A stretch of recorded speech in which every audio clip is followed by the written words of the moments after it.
आज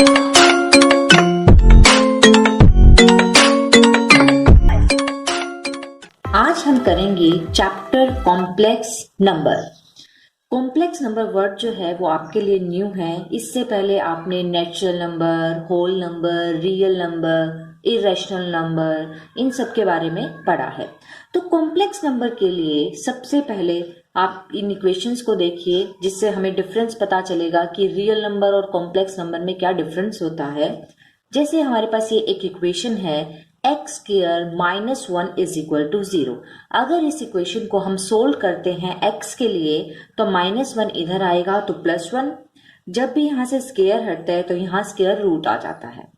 square root हटने पे ये जो वैल्यू है वो +-1 बन गई। तो इस इक्वेशन को सोल्व करने पे हमारे पास x की दो वैल्यूज आती हैं, 1 एंड -1।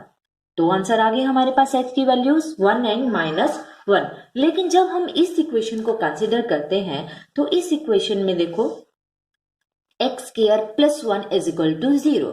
1 इधर जब आएगा -1, और जब यहां से स्क्वायर हटता है तो स्क्वायर रूट के अंदर नेगेटिव टर्म, इससे पहले आपने ये टर्म नहीं देखी होगी। स्क्वायर रूट के अंदर अगर नेगेटिव वैल्यू आ जाती है तो वो जो नंबर है वो रियल नंबर नहीं होता। इट मीन्स इस टाइप की जो इक्वेशंस हैं are not solvable in R for real number, यानी कि इनका जो आंसर है इसमें x की जो वैल्यू है वो रियल नंबर नहीं आएगी। तो वो क्या आएगी? उसके लिए यूलर जो थे वो फर्स्ट मैथमेटिशियन थे जिन्होंने एक टर्म इंट्रोड्यूस की, एक सिंबल इंट्रोड्यूस किया आई, जिसको हम रीड करते हैं आयोटा। आई जो सिंबल है इसको हम क्या रीड करेंगे? Iota, IOTA। ठीक है, ये जो वैल्यू आई थी स्क्वायर रूट -1, इसको हम आई से लिखते हैं आयोटा। और ये जो आई है ये एक इमेजिनरी नंबर होता है। किस टाइप का नंबर है? Imaginary number.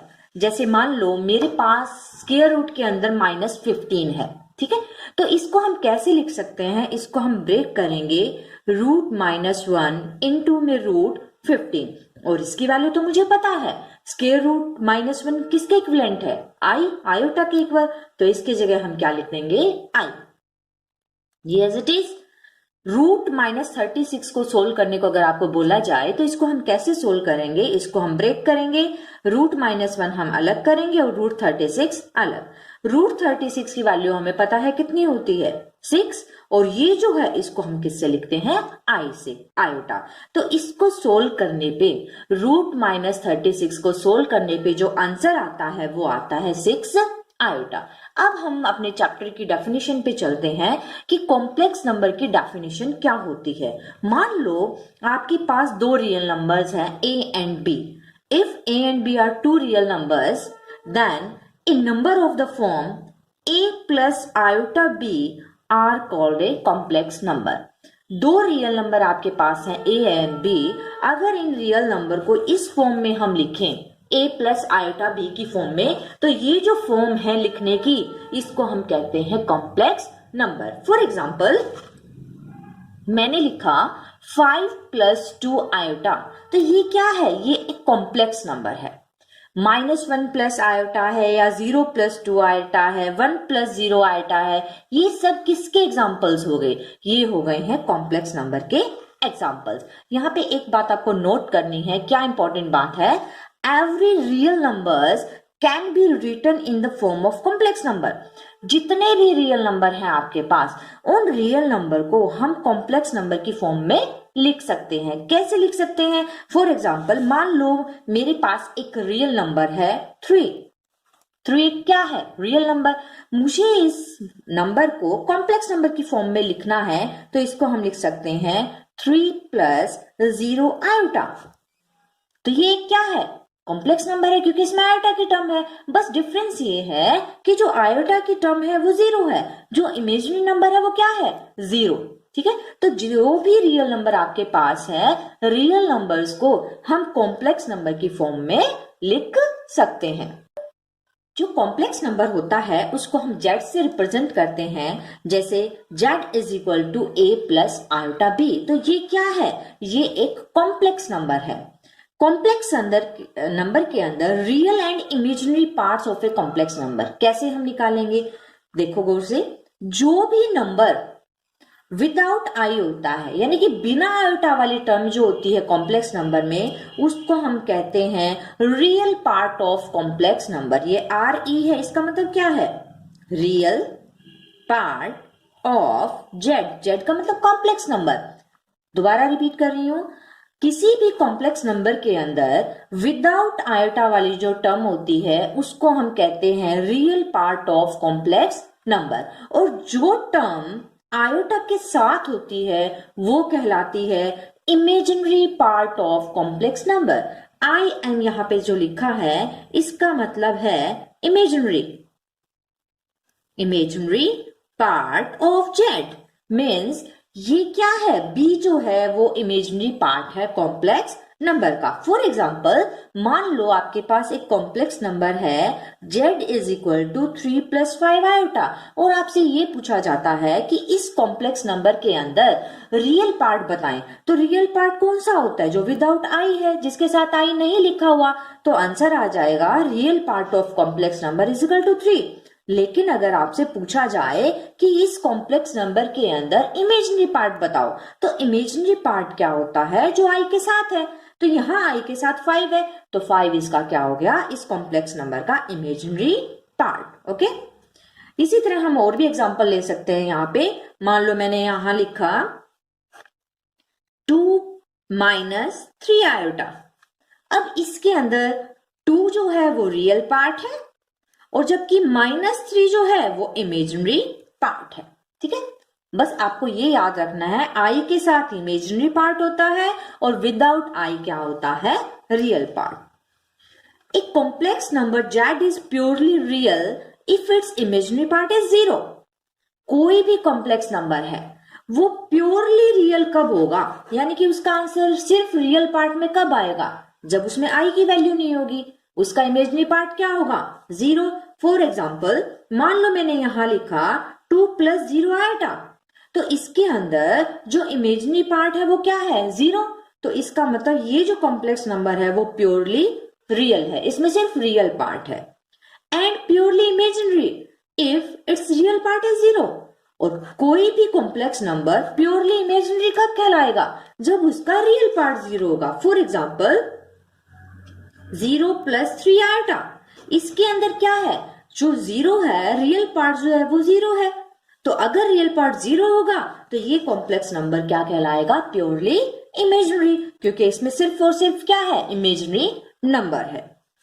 अब जो हम टॉपिक कर रहे हैं वो है पावर्स ऑफ आयोटा। आयोटा की पावर्स को कैसे सोल्व करना है, इसका क्वेश्चन एग्जाम में आता है। अभी हमने पीछे देखा कि जो आयोटा की वैल्यू है वो होती है √-1। अगर इसको कहा जाए कि आयोटा स्क्वायर की वैल्यू आप बताओ, तो स्क्वायरिंग बोथ साइड कर सकते हैं हम। यहाँ पे iota square is equal to, मुझे आयोटा स्क्वायर की वैल्यू बतानी है, तो आयोटा स्क्वायर को ब्रेक करके हम लिख सकते हैं आयोटा इंटू आयोटा। आयोटा की वैल्यू मुझे पता है, आयोटा की जगह आयोटा की वैल्यू √-1, यहां भी आयोटा की जगह √-1। जब इन दोनों की हम मल्टीप्लाई करेंगे तो रूट से रूट क्या हो जाएगा? कैंसिल हो जाएगा। ओके, और ये जो वैल्यू है वो क्या आ जाएगी? -1। तो आपको हमेशा याद रखना है, क्या याद रखना है कि जो आयोटा स्क्वायर की वैल्यू होती है वो होती है -1। ठीक है, कैसे करना है इसके अंदर? जब भी आपको ध्यान देना है कि आयोटा स्क्वायर, ये फिलअप में आता है एग्जाम में कि what is the value of iota square. Iota square की वैल्यू क्या होगी? आयोटा स्क्वायर की वैल्यू होगी -1। इसी तरह अगर मान लो आपसे आयोटा क्यूब की वैल्यू पूछी जाए, तो आयोटा क्यूब की वैल्यू निकालने के लिए इसको हम ब्रेक कर सकते हैं। आयोटा क्यूब को हम ब्रेक कर सकते हैं आयोटा स्क्वायर इंटू में आयोटा, और आयोटा स्क्वायर की वैल्यू मुझे पता है -1। तो आयोटा स्क्वायर की जगह हम पुट करेंगे -1, ये एज इट इज, तो ये आ जाता है माइनस आयोटा। तो आयोटा क्यूब की जो वैल्यू है वो क्या आएगी? -आयोटा। यहाँ आयोटा की वैल्यू पुट करने की जरूरत नहीं है। ठीक है, जब भी हम पावर्स को सोल्व करेंगे, आयोटा की पावर्स को जब भी हम सोल्व करेंगे तो 4 टाइप के आंसर आएंगे। या तो आंसर आ सकता है 1, या आंसर आएगा -1, या आंसर आएगा आयोटा, या आंसर आएगा माइनस आयोटा। तो ये 4 वैल्यूज, 4 आंसर आते हैं कब? जब हम आयोटा की पावर्स को क्या करते हैं? सोल्व करते हैं। अब मान लो हमारे पास आयोटा की पावर 4 है, मुझे इसकी वैल्यू फाइंड आउट करनी है। तो आयोटा की पावर 4 को हम ब्रेक कर सकते हैं आयोटा स्क्वायर इनटू में आयोटा स्क्वायर, क्योंकि 2 और 2 जब इनकी मल्टीप्लीकेशन होती है तो पावर ऐड हो जाती है। आयोटा स्क्वायर की वैल्यू अभी हमने देखी -1, यहाँ भी आयोटा स्क्वायर की वैल्यू -1, तो इन दोनों की मल्टीप्लाई करेंगे तो 1 आ जाएगी।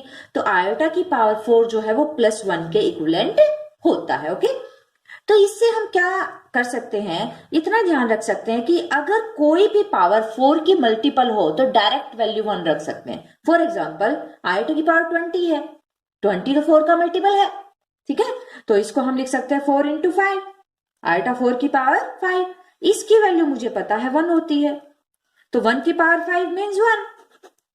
इसी तरह आयोटा की पावर 88 है, ये भी तो 4 का मल्टीपल है, तो इसको हम लिख सकते हैं आयोटा की 4, इसको डिवाइड करेंगे 4 से तो 2 × 22 आ जाएगा। इसकी वैल्यू प्लस की 1 होती है, 1 की पावर 22 यानी कि 1। तो क्या इससे हमें पता चल रहा है? इससे हमें ये पता चल रहा है कि अगर आपकी पावर 4 की मल्टीपल है तो डायरेक्ट हम आंसर वैल्यू जो है वो +1 लिख सकते हैं। अब मान लो मुझे आयोटा की पावर 25 को सोल्व करना है, तो इसे हम डिवाइड करते हैं 2 से, 2 की पावर 12 यानी कि 24 तो कंप्लीट होगी, लेकिन मेरे पास तो 25 है, तो एक आयोटा एज इट इज रह गया। 24 तो ये बन गई और एक आयोटा अलग से, इसकी वैल्यू हमें पता है -1 होती है, तो -1 की पावर 12 इनटू में आयोटा। -1 को अगर हम 12 बार खोलेंगे तो वो वैल्यू पॉजिटिव आती है, यानी कि प्लस का 1, तो आंसर आ गया हमारा आयोटा।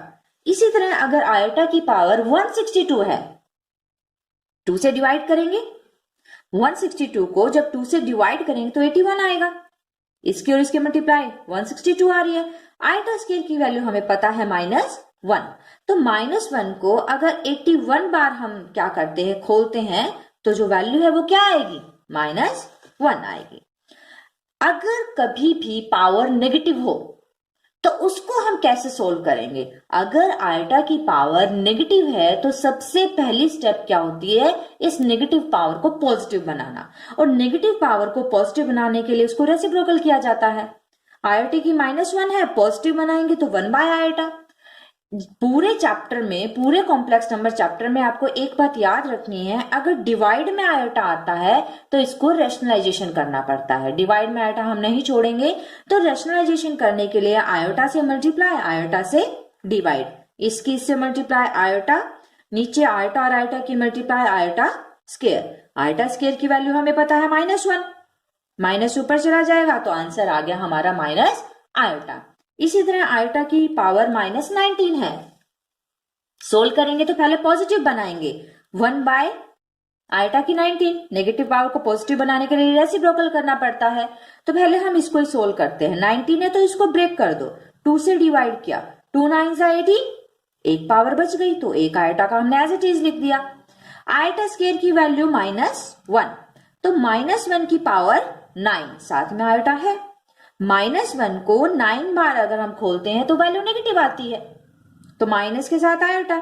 लेकिन अभी मैंने आपको बताया कि डिवाइड में आयोटा तो हमें छोड़ना नहीं है, अगर डिवाइड में आयोटा आ जाता है तो इसको रेशनलाइजेशन करना पड़ेगा, मीन्स आयोटा से मल्टीप्लाई, आयोटा से डिवाइड, इन दोनों की मल्टीप्लाई, नीचे आयोटा और आयोटा, आयोटा स्क्वायर आ जाएगा, इसकी वैल्यू -1, ऊपर भी माइनस है, दोनों कैंसिल हो जाएंगे, तो आंसर आ जाएगा आयोटा। तो इस तरह से आप कोई भी पावर हो आयोटा की उसको सोल्व कर सकते हैं। तो ये एक पार्ट कॉम्प्लेक्स नंबर का कंप्लीट होता है, इसके बाद हम सेकंड पार्ट करेंगे।